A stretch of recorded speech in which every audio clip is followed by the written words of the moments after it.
Hello, नमस्कार, प्रणाम। हम रविप्रकाश गुप्ता रउआ सबके प्रणाम करतनी। भैया आज मन हमर बहुत दुखी बा, बहुत तकलीफ में बा बहुत अंदर से गुस्सा भी बा। काहे से कि भैया हम दिसंबर 2020 में एगो गाना रिलीज कैले रही, से जिया पे पिया अइले ना। उ गाना के हम अभी बढ़िया से वीडियो भी नहीं बना पौले, ना रउआ सबके बीच में भेज पौले बनी। आज हम देखत तनी कि स्पीड रिकॉर्ड चैनल से प्रमोद प्रेमी जी के आवाज में वो गाना रिलीज भइल बा।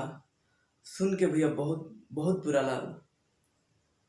ये भोजपुरी गायक के इतना अहंकार हो गइल बा अपना पब्लिक के प्यार पे। इतना अहंकार हो गइल बा कि मतलब छोटा गायक के जो भी गाना लागता अच्छा बस गा देवे के, ना कोनो डर बा, ना भय बाटे, ना लाज बा। बेशर्मी के तो उ हद बा कि पूछी मत रउआ सब। तो हम प्रमोद प्रेमी जी से पूछना चाहते हैं रउआ सब, ई मतलब गाना जानते हुए भी कि गाना दूसरे गायक गौले बा, फिर भी रउआ ई गाना काहे गौले बनी?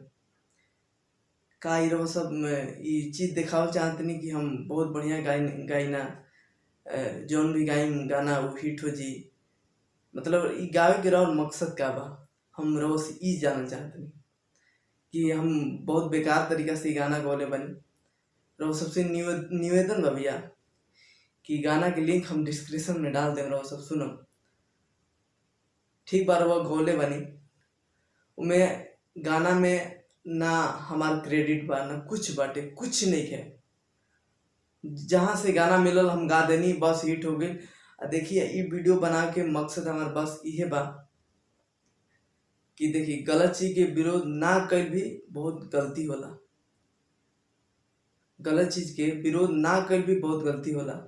ऐसे रउआ सबके हम ई अवगत करा दी, रउआ सबके बता दी कि भैया ई हमार गाना हटे, ए पर हमार राइट बा।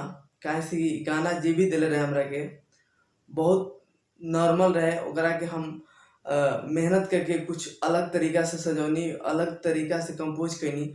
ओकरा बाद हम एडीआर जी के म्यूजिक बना के देनी। ओकरा बाद हम बहुत मेहनत से भैया, बहुत शिद्दत से मेहनत करके ई गाना हम गौले रही।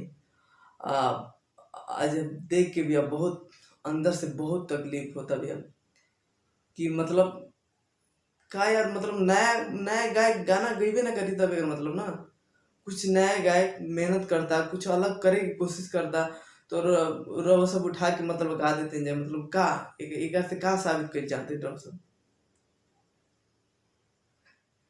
ठीक बा, करी रउआ सब, एमे तो हम कुछ नहीं बोल सकत, लेकिन बहुत गलत होता, जो भी होता बहुत गलत होता। रउआ सब से हम यही निहोरा करम, जे भी हमार सुनेला देखेला हमर गाना, भैया ई वीडियो के बहुत शेयर करी, बहुत हर जगह शेयर करी, जिससे पता चलो ई जनता के कि हम ई हमार गाना है, ई गाना पर हमार राइट बा। अभी भी हमार गाना हमारे ऑफिशियल चैनल पर उपलब्ध बाटे, रउआ सब सुनी, बहुत सारा प्यार दी। जय हो।